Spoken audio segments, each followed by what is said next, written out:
Masu saurare barkanmu da warhaka barkanmu da sake kasancewa da ku cikin rahotannin labaran da muke kawo muku inda a yau muna ranar Laraba 11 ga watan Maris na shekara ta 2026. A ci gaba da jerin rahotannin labaran da muke kawo muku daga gabas ta tsakiya yanzu ma za ku ji halin da ake ciki yayin da kasar Iran ke ci gaba da zafafa kai har-haranta kan kasar Isra'ila.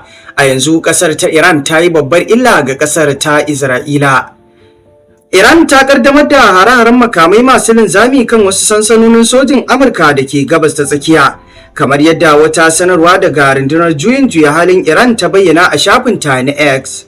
Sanarwar ta ce an harba makamai zuwa sansanin Al-Udeid da ke Qatar da sansanin Azerbaijan da ke Kuwait da kuma sansanin Harir a Iraki. Kamfanin dillancin labarai na gwamnatin Iran INSA ya ce harin mai yawa da aka kaddamar ya kuma nufi rundunar ruwa ta biyar ta Amurka da ke yankin, inda aka ce wasu muhimman kayayyakin aikin sojin Amurka sun lalace. A wani sako na daban an bayyana harin a matsayin mafi girma kuma mafi muni da Iran take kaiwa wato tun bayan fara wannan rikici na yaƙi. Sai dai zuwa yanzu jami'an Amurka ba su fitar da wata sanarwa kan wannan lamari ba. Isra'ila ta ce garkuwar tsaron sararin samaniyarta ta kakkaɓo makamai da dama.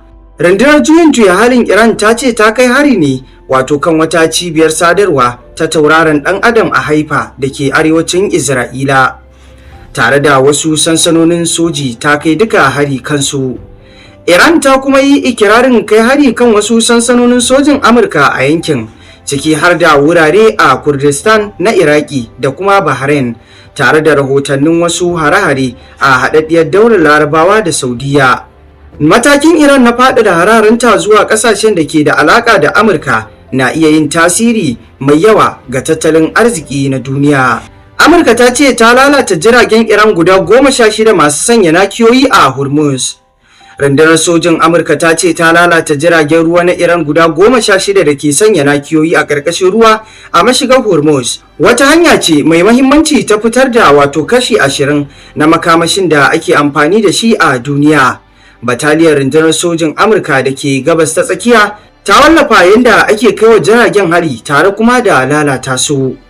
Wannan ya zo ne bayan da wato shugaba Trump ya gargaɗi Iran game da sanya nakiyoyi a mashigar Hormuz ɗin da zummar hana zirga-zirgar jiragen ruwa.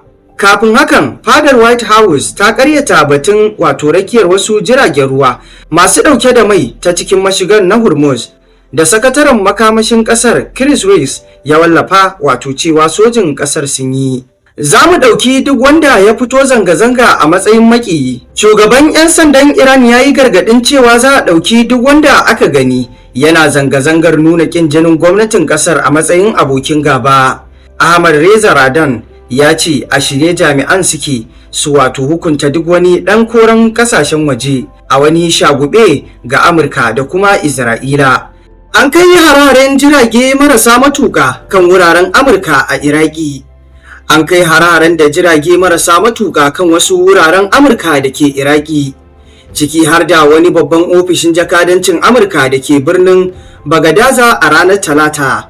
Rahotanni sun ce harin bai jikkata kowa ba, kuma ana zargin ƙungiyoyin da Iran ke ɗaukar nauyinsu su ne suka kai harin.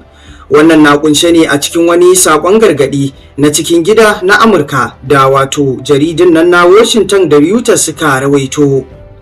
Jaridar Washington Post ta ce an harba jirage marasa matuƙa guda 6 zuwa wurin, amma jami'an tsaro sun kakkaɓo guda 5 daga cikin jiragen.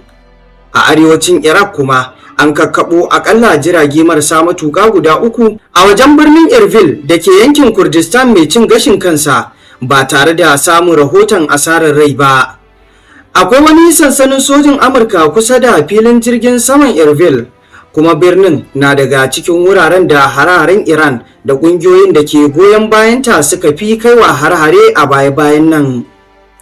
Iran ta yi barazanar kai hari kan wato bankunan Amurka da Isra'ila a gabas ta tsakiya. Wani mai magana da yawun Katam Al-Anbiya, babban kwamiti na haɗin gwiwar sojin Iran, ya yi barazanar cewa Iran za ta kai hari kan bankunan Isra'ila da Amurka a yankin a matsayin wato ramuwar gayya ga abin da ya ce an kai hari kan wani banki a ƙasar Iran. Ibrahim ya gargadi cewa mutane a yankin kada su kasance a bankuna daga nisan kilomita 1. Kamar yadda gidan talabijin na gwamnatin ta Iran IRNA ya rawaito. Abokan gaba sun ba mu 'yancin kai hari kan cibiyoyin tattalin arziki da bankuna mallakar Amurka da Isra'ila, in ji shi. Haka kuma IRNA ta rawaito cewa an kai hari kan wani gini na bankin Sefa, bankin gwamnati da ke Tehran.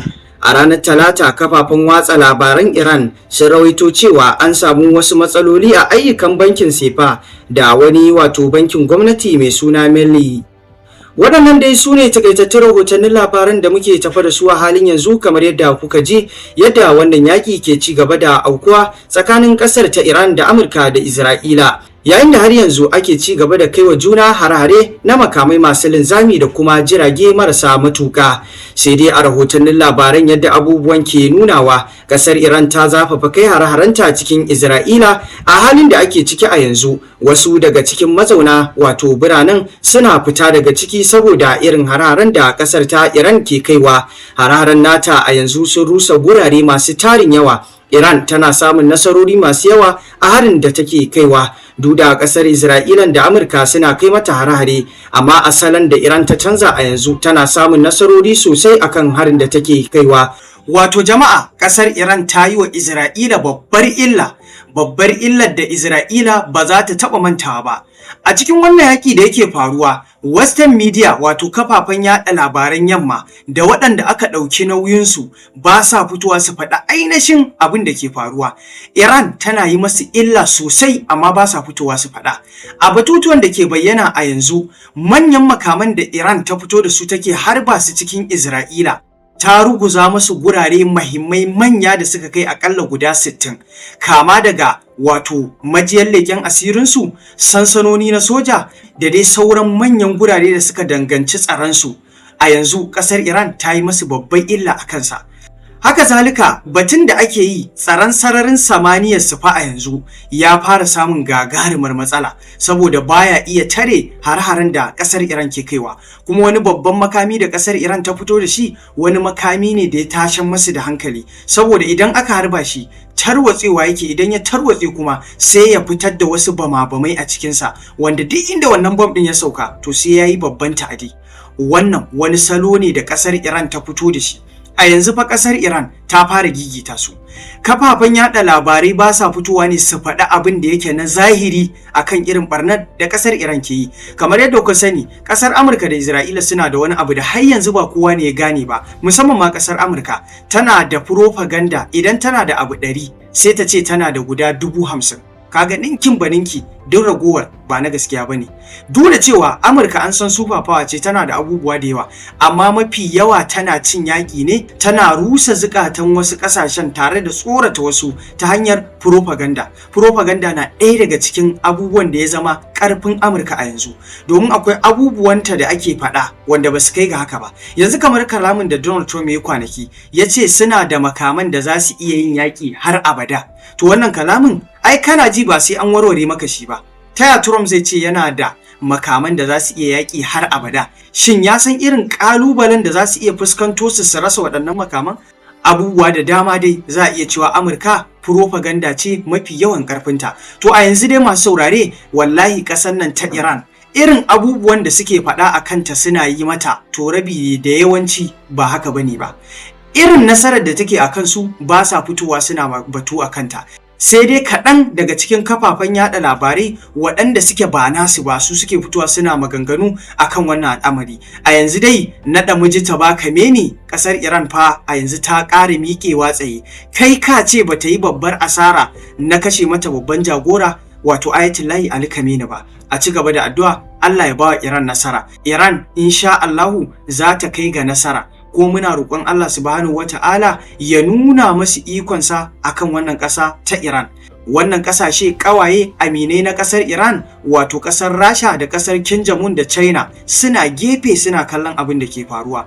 Wasu dai na ganin waɗannan ƙasashe ƙiris suke jira a kai matakin da za su iya fitowa su bai wa ƙasar Iran makamai, duk da cewa ƙasar Iran tana da makamai kuma da su take yaƙi, har yanzu babu wata ƙasa da ta bata wani makami.